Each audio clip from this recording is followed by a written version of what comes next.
hello my dear friends आशा करूँ आपलोग भाले कुशले আছে যোৱা 28 আগষ্ট 2022 তাৰিখে আসাম ডাইৰেক্ট ৰিক্ৰুটমেণ্ট এক্সামিনেশ্যন ইয়াৰ অধীনস্থ গ্ৰেড 3 যি পৰীক্ষা অনুষ্ঠিত হৈ গৈছে তাৰে আজি আমি এটি আনসাৰ কি আলোচনা কৰিবলৈ লৈছো আৰু এইখিনি সম্পূৰ্ণ মেমৰি বেসড হয় আৰু এয়া সম্পূৰ্ণ এয়া ভিডিঅটিৰ 8 নম্বৰ খণ্ড হয় আপোনালোকে এই ভিডিঅটি সম্পূৰ্ণকৈ চাব নিশ্চয়কৈ আপোনালোকে এৰ পৰা যথেষ্ট উপকৃত হ'ব আজিৰ ভিডিঅৰ বিষয়বস্তু হৈছে ৰিজনিং এই ৰিজনিং খিনিৰ এই জিকেৰ প্ৰশ্ন এত সংযোগ কৰা হৈছে হেয়া সম্পূৰ্ণ মেমৰি বেসড হয় বিভিন্ন যিসকল ক্যান্ডিডেট পৰীক্ষাত অৱতীৰ্ণ হৈছে তেওঁলোকৰ পৰা লোৱা হৈছে গতিকে ইয়াত হয়তো অপচন বিলাক নাথাকিব পাৰে আপোনালোকে ভিডিঅটিৰ বিষয়বস্তুখিনি আপোনালোকে চাব বুলি আশা থাকিল আপোনালোকৰ বিশেষ অনুৰোধ যদি প্ৰথমবাৰৰ পৰা মোৰ চেনেলটি চাই আছে চেনেলটি সাবস্ক্ৰাইব কৰিবলৈ আশা থাকিল আৰু ভিডিঅ'সমূহ লাইক কমেন্ট আৰু শ্বেয়াৰ কৰিব আহকচোন প্ৰথম প্ৰশ্নটো আমি চাই লওঁ ইয়াত সব প্ৰথম প্ৰশ্ন দিয়া আছে AQRD is to BRSE in the same way LMST equal to what ইয়াত সব এটা কি আছে কোৱেশ্চন মাৰ্ক আছে যে AQRD ঠাইত যদি BRSE লিখিব পাৰি তেন্তে LMST ঠাইত আমি কি লিখিম ইয়াত সব আমি যদি এনেকে আছে পঢ়ি যদি আমি লিখি লওঁ তেতিয়া সহজ হয় সব A ঠাইত কি লিখা হৈছে B তাৰ মানে ইয়াতে গ্যাপ নাই Q ৰ পিছতে R নেক্সট লেটাৰটো R ৰ নেক্সট লেটাৰ S D ৰ নেক্সট লেটাৰ কি আছে E তেন্তে ইয়াত সব আমাৰ কি হ'ব L ৰ নেক্সট লেটাৰ কি আছে M হ'ব আমি নিশ্চয় গম পাওঁ M ৰ নেক্সট লেটাৰ কি হ'ব N হ'ব S ৰ নেক্সট লেটাৰ কি হ'ব T হ'ব T ৰ নেক্সট লেটাৰ কি হ'ব U তাৰ মানে আমাৰ যেটো উত্তৰ হ'ব হেইটো কি হ'ব M N T U যেটো অপচন আছিল সেই অপচনটো আপোনালোকৰ বাবে শুদ্ধ হ'ব আৰু নিশ্চয় এতিয়া এইটোৰ উত্তৰ কনফাৰ্ম গম পালে ইয়াত সব পৰৱৰ্তী প্ৰশ্নটো মই এক্সাম্পল হিচাপে লৈছো এটো পৰীক্ষাৰ অহা নহয় একে ধৰণৰ প্ৰশ্ন আমি কেনেকৈ আপোনাক বেলেগ এটা ধৰণৰ প্ৰশ্ন দিব পাৰে তাকে তাৰ বাবে লৈছো ইয়াত চাওক মই হেকানে লিখি দিছো এক্সাম্পল লাইক দা প্ৰিভিয়াস কোৱেশ্চন ইয়াত চাওক EGIK FILO যদি লিখা হয় তেন্তে FHJL ইয়াত চাওক ভালকে মন কৰিব ই নেক্সট লেটাৰটো হৈছে F ইয়াতে গ্যাপ নাই তাৰপৰে GHI তাৰ মানে ইয়াতে আমাৰ এটা গ্যাপ আছে GHI I এর পিছত চাওক কি আছে JK তার মানে ইয়াতে দুটা গ্যাপ আছে GHI গতে এটা গ্যাপ আছে I JK তাৰ পিছত আছে লেটাৰটো K এৰ পিছত চাওক LMN তাৰ মানে ইয়াতে তিনিটা গ্যাপ আছে গতি ইয়াত আমি একে ধৰণে যদি মিলাই চাও F এৰ পিছত কি হ'ব নো গ্যাপ আমাৰ গ্যাপ দিব না লাগে তেন্তে কি হ'ব F এৰ পিছত কি আহিব G আহিব এতে চাওক প্ৰথম পদটো যে G থকা কেইটা আছে দুটা গতি আমি বাকি দুটা কাটি লও তাৰ মানে A আৰু B এৰ ভিতৰত আমাৰ আছে নেক্সট চাওক H এর পিছত কিমান গ্যাপ হ'ব লাগিব এটা H এর পিছত কি আছে I এর পিছত কি হ'ব J যদি আমি এটা গ্যাপ দিও J এর পিছত কি হ'ব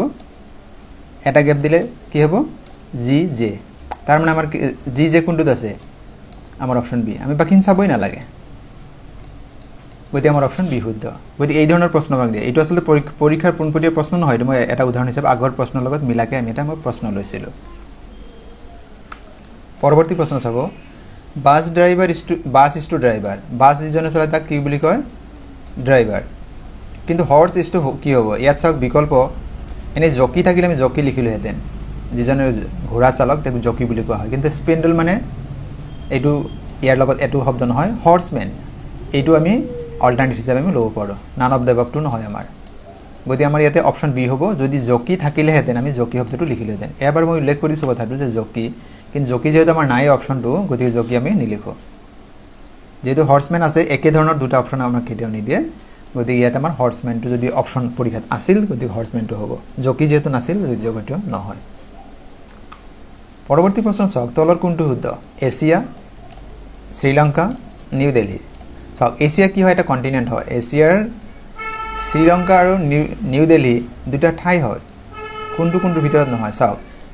এইটো যেটো যে আছে এইটো ডাঙৰটো যদি আমি এছিয়া ধৰি লওঁ এইটো নিউ দিল্লী শ্ৰীলংকা ইয়াত বাহিৰৰ বুজাইছে গতিকে এইটো অপচন নহব ইয়াত এটা অপচন বাহিৰৰ বুজাইছে গতি এইটো নহব এটা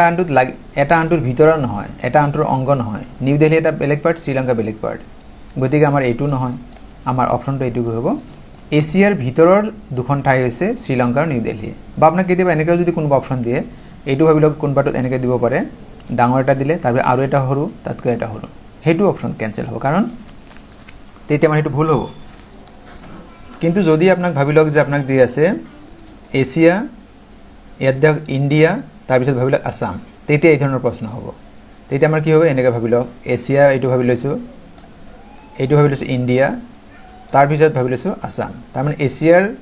এটা পাৰ্ট হৈছে ইণ্ডিয়া তাৰ এটা অংশ হৈছে আসাম তেতিয়া ধৰ এই ধৰণৰ হ'ব কাৰণ প্ৰশ্ন যদি দিয়া নাই বাৰু আমি বেলেগ এটা আলোচনা কৰিছো নে গতিকে আমাৰ এই প্ৰশ্নটোৰ উত্তৰ হ'ব এই অপচনটো হ'ব কাৰণ এছিয়া ডাঙৰ পাৰ্ট তাৰ দুটা অংশ হৈছে আমাৰ শ্ৰীলংকা আৰু নিউ দিল্লী পৰৱৰ্তী প্ৰশ্ন সবিতা আৰু সৰিতা ৰাতিপুৱা একলগ হয় সবিতাই দেখা পালে সৰিতাৰ চা তাইৰ বাওফালে পৰিছে তাইৰ মানে সবিতাৰ বাওফালে পৰিছে সবিতাই কোনফালে মুখ কৰি বহি আছে এতিয়া চাওক যে আমি যদি মেপৰ ওপৰ ফালে যদি আমি পূব বুলি ধৰি লওঁ মেপৰ ওপৰ ফালে কি হয় আধাটো উত্তৰ হয় আমি চাওক যদি পূব বুলি আমি ভাবি লৈছো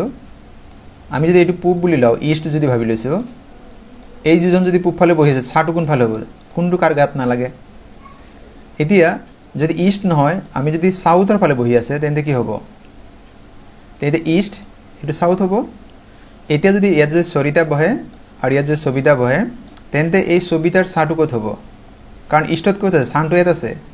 গতিকে ইয়াৰ সৰিতা এটো আমি যদি সৰিতা বুলি ভাবি লৈছো SAR তেন্তে সৰিতাৰ ছাটো আহি কাত পৰিব সবিতাৰ লেফট সাইডে পৰিব কাৰণ সবিতাৰ এটো ৰাইট হ্যান্ড হয় এটো ৰাইট হ্যান্ড হ'ব গতিকে আমাৰ এতে কি হ'ব সাউথ হ'ব দক্ষিণমুখে বহি আছে আপোনালোকে নিজে সেই পজিশন মতে নিজকে ভাবি লওক তেতিয়া আপোনালোকে এই উত্তৰটো সহজে কৰিব পাৰিব পৰৱৰ্তী প্ৰশ্ন ইয়াত চাওক যদি হৰণ চিন যেটো আছে ডিভিজনক যদি আমি প্লাস কৰি দিও ইনটুক যদি আমি কি বুলি কৰি দিও মাল্টিপ্লাই যদি আমি ডিভাইড কৰি দিও আৰু মাইনাসক যদি ইনটু কৰি লো চেঞ্জ কৰি লও তাৰমানে আমি যদি যিখিনি আমাৰ কি আছে মানে মানে যোগ বিয়োগ হৰণ এইবিলাকৰ যে সিম্বল যিবিলাক আছে যদি হলনি কৰি দিও হৰণটো কি বুলি কৈছে যোগ বুলি কৈছে আৰু পূৰণ যেটো আছে পূৰণটো কি বুলি কৈছে হৰণ বুলি কৈছে আৰু মাইনাসক কি বুলি কৈছে ইনটু তেন্তে ইকুৱেল টু কিমান হ'ব ইয়াত চাওক আমাৰ হেই অংকটো মই লৈ লৈছো 18 ডিভাইডেড বাই 12 ইনটু 4 মাইনাস 5 এটো আমাৰ নরমাল অংকটো দিয়া আছে যেটো আমাক ইয়াত দিয়া আছে এতিয়া চাওক আমি যদি অংকটো কৰি লও আমি যে প্লেস আমি সিম্বল বেল হলাই লও আমি কি হ'ব ডিভিজনৰ ঠাইত কি হ'ব প্লাস গতি 18 + 12 ডিভাইডেড বাই 4 কাৰণ ইনটু ঠাইত কি হ'ব ডিভিজন হ'ব ইনটু 5 কাৰণ ইয়াতে মাইনাসৰ ঠাইত কি হ'ব ইনটু হ'ব এতিয়া চাওক প্লেস ভ্যালুটো কিমান হ'ব 18 এটা 12 ক 4 দি ডিভাইড কৰিলে কিমান হ'ব 3 হ'ব আৰু ইনটু 5 গতিকে পৰৱৰ্তী চাওক 18 প্লাস কি হ'ব 3 5 যে 15 18 প্লাস 15 হলে কিমান হ'ব 33 হ'ব গতিকে আমাৰ এটো যদি যেটো অপচনত আমাৰ 33 আছিল 33 আপোনাৰ হেতু শুদ্ধ উত্তৰ হ'ব আপুনি আকৌবাৰ চাই লব পাৰে মানে যেতিয়া সংখ্যাবিলাক লগত তাৰ যেটো যোগ বিয়োগ পূৰণ হৰণ এইবিলাক চিন বিলাক আমি ভালকে বহাই লৈ আপুনি যদি অংকটো কৰি দিয়ে নিশ্চয় আপোনাৰ এটো একেবাৰে সহজ হয় পৰৱৰ্তী প্ৰশ্ন চাওক যদি 72 আৰু কিবা এটা সিম্বল আছে তাৰ ঠাইত 96 এই দুটা ঠাইত যদি আমি 6927 লিখো 58 আৰু 87 এৰ ঠাইত যদি আমি 78 85 লিখো তেন্তে 79 আৰু 86 এৰ কি লিখিম ইয়াত চাওক একেবাৰে সিম্পল ইয়াত আসলতে কোনো অংক নহয় এটো আপোনাৰ খালি আপোনাৰ চাওক ইয়াতে 6 ফাৰ্স্ট নাম্বাৰটো ক'ত দিয়া আছে ইয়াত দিয়া আছে সেকেন্ড নাম্বাৰ ইয়াত দিয়া আছে থাৰ্ড নাম্বাৰ ইয়াৰ পৰা আপুনি ভাবি লওক फोर्थ नंबर तो यार पर লৈ লৈছে